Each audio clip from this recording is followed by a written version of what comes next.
The entrance to the main shaft used to be sealed with a steel door.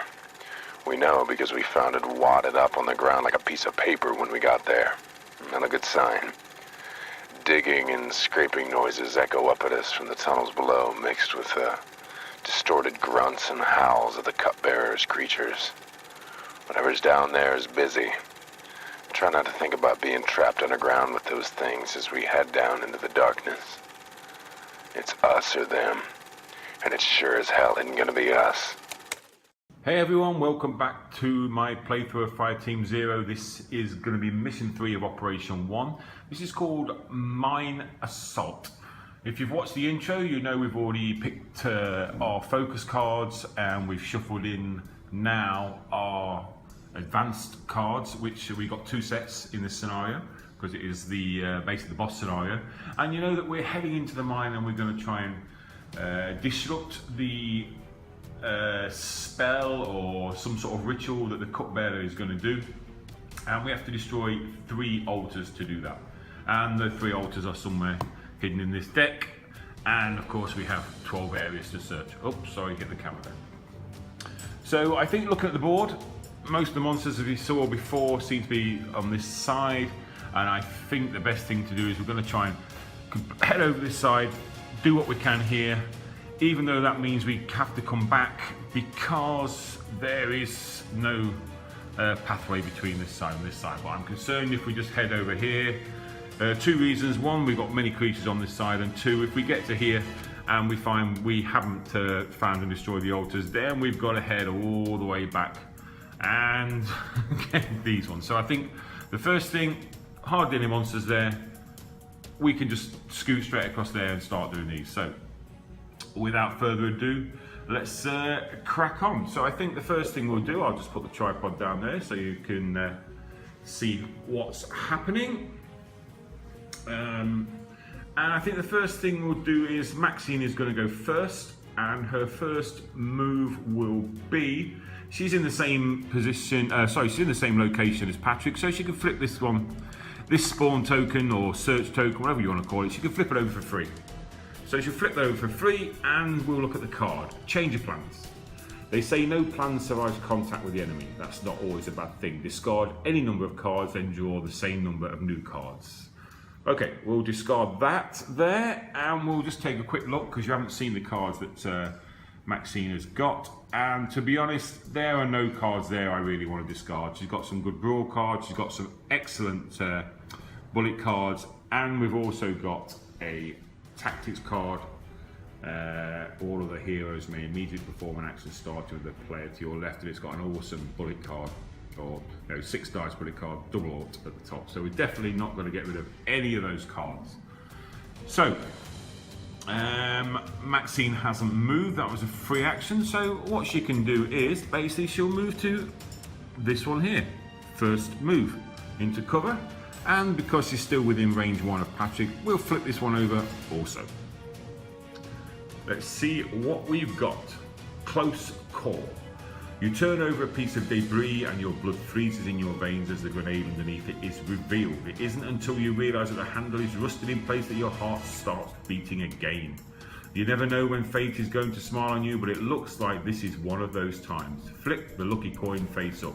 Well, that's bollocks because the lucky coin is already face up, so that's basically a waste of that card. But no, that's Fireteam 0 for you. You look like you're doing well, and then it all goes to rat shit, or you just goes to rat shit before you even get to the point where you're doing well. But okay, let's move on. What we'll do is we will move Maxine 1 more space. No, I'll tell you what we'll do. We will leave Maxine here because she's got this area secured, and we don't want anything spawning in this area. So she will stay there and secure that space. What we'll do next is move on to Frank, and Frank is going to take both of the specialists with him, and he's going to go 1, 2, and he's going to go here. All will be revealed. I have a plan for this. He's going to go here, Frank, and he's going to try and kill this guy here. Now the good thing about this is the corrupted animal is, let's just, so you can see, look at the card. Basically, we need 2 to kill him, and he's got 1 resistance against bullets.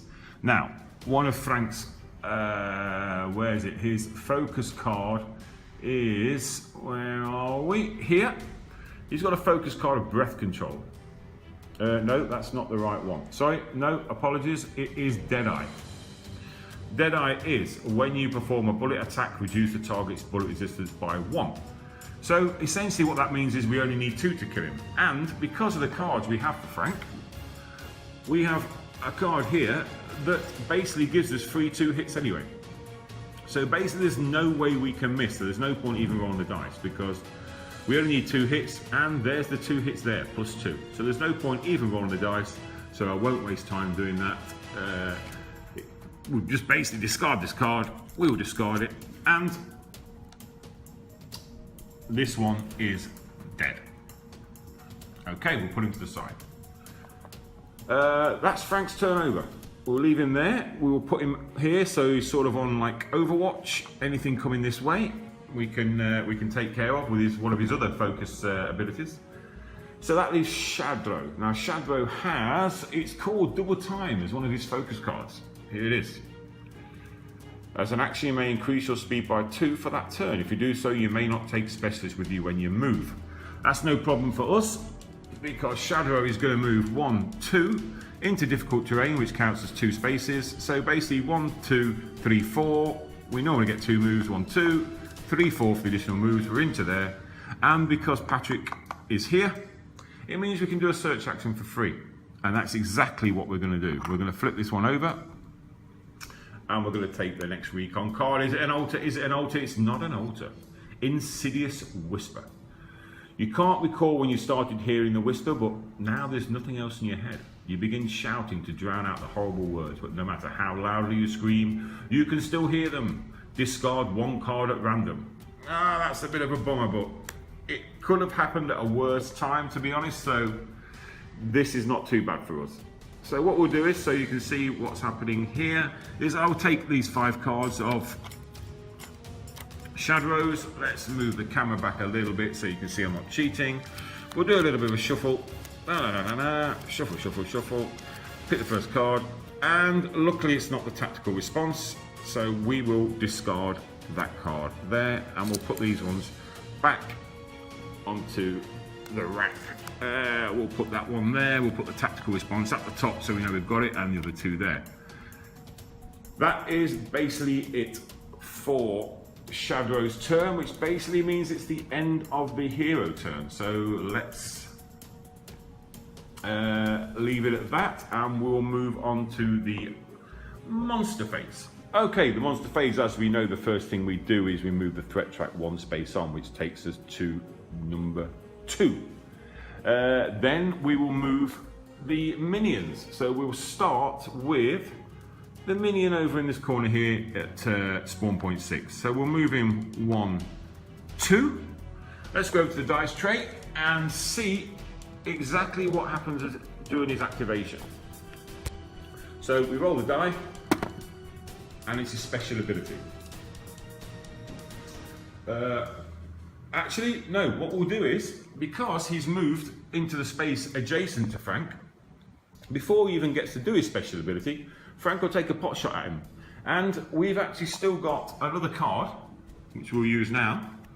This one, same as we had before, which essentially means this, the +2, along with his focus ability of ignoring resistance, means we don't even have to roll. So we'll discard that card, and Frank will take this one out.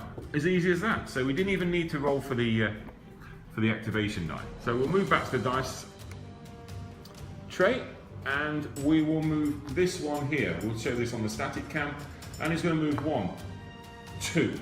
We'll roll the die, and it is another movement, so we'll move 1 more space. That's it for the minions, so the elites will now move. We'll move this one first. He'll only go 1 space. These minions, corrupted humans, only move 1 space. We'll throw the activation die, and that means he moves basically 1 more space. He's heading up there towards us. He's not in range of anything, no problem there. This one will move. Let's roll the activation die. And again, he will move 1 more space. He moves into there. And finally, the last one will move to there. Let's roll the activation die one more time, and he also will bloody move. So they've all taken 2 movements, which is not ideal because now they're sort of not right on our tail there, but we certainly don't want to get trapped into this area here with all these bleeders coming up our arse. Pardon my French. So what we need to do now is we need to spawn the 2 creatures that we have already killed. So we'll quickly go back to the dice tray and we will roll to see where these spawn. Let's see what we've got. And we've got 10. 10 is over here. Okay, that's looking quite good. And one more. What have we got? Let's see. And it's a 12. Just so you can see that. That's a 12 there. And 12 is, oh, right over here. That is perfect. We're now looking really good. I mean, we've got 3 movement over here. Obviously we've got to get there, and we have to make the decision whether we want to split up or not. But it's certainly in no way a problem for us to get over there without any major difficulty. So a good first round, I believe, and that is the end of the first round. Join me on round 2 when we'll continue our exploration of the mine and try and track down these altars and destroy them. So thanks for watching, like and subscribe, and I'll catch you on the next one.